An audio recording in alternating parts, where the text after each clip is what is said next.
Provide చేస్తుంది ఫ్రీగా. స్కూల్లో జాగ్రత్త పొద్దుల్లో చదువుతున్నారా ఎవరు పిల్లలు కానీ ముఖ్య ఉద్దేశం ఏంటంటే ఎవరన్నా కానీ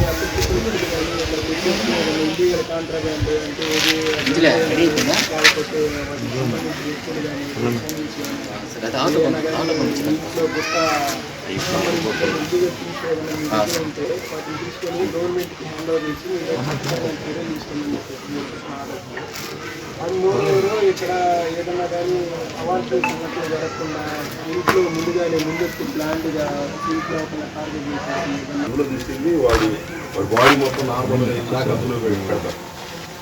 అంత సీరియస్ ఉంది గవర్నమెంట్. గంజాయి ఎవరన్నా అమ్ముతున్నా ఎవరన్నా తాగుతున్నా మీకు చెప్పాలి. మీకు అది మీ వల్ల కాదు, మీ కొడుకు మేమే చెయ్యం. వాళ్ళు మామూలు మెయిన్ స్ట్రీట్ లైన్లో తీసుకొస్తాం గంజాయికి సంబంధించి. అర్థమైందిగా కిట్ ఉన్నాయి. ఇప్పుడు ఎవరన్నా ఇక్కడ గంజాయి తాగుతాడని అనుమానం ఎస్ఐ గారు దాంట్లో కిట్ ఉంది. ఓ డ్రాప్ వేసామనుకో వీడు తాగుతాడో లేదా, వారం క్రితం 10 రోజుల క్రితం తాగినా తెలిసిపోయింది. 3 months 3 months దాకా చేస్తున్నాను. అర్థమైందిగా గంజాయికి సంబంధించి అసలు నాట్ చెప్పే కదా సీరియస్గా గంజాయి స్మగ్లింగ్ చేస్తా ఎదురు పోలీసుకి వదిలితే కాల్చేయడం కూడా అంత భయంకరంగా ఉంది. గంజాయి అనేది అసలు గవర్నమెంట్ ఒప్పుకోవట్లా. బాగా ప్రాబ్లం ఈ మధ్యకాలంలో. విపరీతంగా ప్రబలి మొత్తం బాగా సమస్య అయిపోయింది. బాగా నెల్లూరు ఎస్పీ గారి ఉత్తర్వుల మేరకు రాపూర్ సర్కిల్ పరిధిలో క్యాషో ఆపరేషన్ నిర్వహించడానికి రాపూర్ టౌన్లో తూర్పు అగర్తల కట్టని ఎన్నుకోవడం జరిగింది. దీనికి సంబంధించి మా సర్కిల్ పరిధిలోని కలువా ఎస్ఐ, రాపూర్ ఎస్ఐ గారు, మిగతా ఎస్ఐలు సిబ్బంది అందరూ అందుబాటులో ఉన్న వాళ్ళందరూ హాజరవుతుంది. ఈ రోజు ఉదయం 5 స్టార్ట్ చేశాము. స్టార్ట్ చేసి తూర్పు అగర్తల కట్టని విలేజ్ని క్యాషోగా సెర్చ్ అండ్ సీజర్ మొత్తం చేసి ప్రతి ఇల్లుని చెక్ చేశాము. అట్లానే అదే టైంలో ఎన్డీపీఎస్ ప్రాబుల్ ఉన్న హౌసెస్ని మరియు యాక్టివ్ అఫెండర్స్ ఉన్న హౌస్లను కూడా టార్గెట్ చేసి చెక్ చేయడం జరిగింది.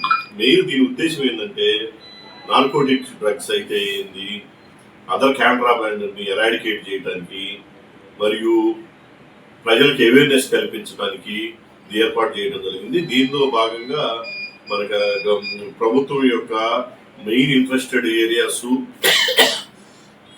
సీనియర్ ఆఫీసర్స్ క్లియర్ ఇన్స్ట్రక్షన్స్ ప్రకారం నార్కోటిక్స్ డ్రగ్స్ మీద చేసాము. ఇది రెడ్ శాండిల్ ఏరియా కాబట్టి ఈ ఏరియాలో దానికి సంబంధించి కూడా ప్రాబుల్ ఏరియాస్ అని చెక్ చేయడం జరిగింది. మరియు అలాగే రోడ్ సేఫ్టీ మీద, చైల్డ్ అగెనిస్ట్ క్రైమ్ మీద, సీసీ కెమెరాలు ఇన్స్టాలేషన్ మీద, రోడ్ సేఫ్టీ మీద, సైబర్ ఫ్రాడ్స్ మీద, వీటి మీద కూడా అవేర్నెస్ ప్రోగ్రామ్ తెలియజేసాము.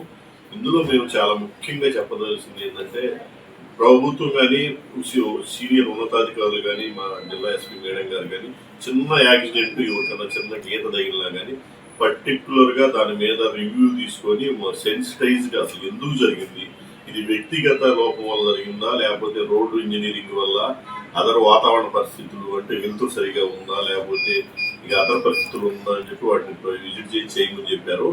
ఇవి జరగకుండా ఉండాలంటే పబ్లిక్ కూడా వ్యక్తిగతంగా కూడా బాధ్యతగా ఉంది కాబట్టి దాని మీద డ్రంక్ అండ్ డ్రైవింగ్ కండక్ట్ చేయొద్దని కానీ, చిన్నపిల్లలకి వెహికల్స్ ఇస్తే ఎంత ఫైన్ వేస్తాము, ఎన్ని వేలు వేస్తాము, వాళ్ళకి సోషల్ రెస్పాన్స్ కింద మళ్ళీ కౌన్సిలింగ్ కూడా చేయడం జరుగుతుంది.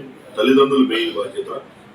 డ్రంక్ అండ్ డ్రైవింగ్ ఎవరు కానీ తాగి చేయొద్దు, హెల్మెట్స్ ధరించండి, హైవేల మీద ర్యాషన్ గా నెగ్లిజెన్స్ గా చేయబాకండి. చాలా ఇంటి నుంచి జాగ్రత్తగా రమ్మని ఎస్ఐ గారు కూడా వాళ్ళందరికీ చెప్పడం జరిగింది అక్కడ కాలనీలో వచ్చిన వాళ్ళందరికీ. అదే విధంగా చిన్న పిల్లల్ని స్కూల్కి పంపించాలి. నిర్బంధ ఉచిత విద్య మనకి అమల్లో ఉంది. వాళ్ళని ఇంటి దగ్గర పెట్టడం ఇవన్నీ చిన్నపిల్లలకి అగెనిస్ట్ నేరాల కింద వస్తాయి. వాళ్ళు చదివించకుండా చిన్నతనంలోనే చదివించకుండా ఆపేసి విత్ ఇన్ ఏజ్ నిండక ముందే పెళ్లి చేస్తారు. వాళ్ళని కూడా అవేర్నెస్ చేయడం జరిగింది దీని మీద.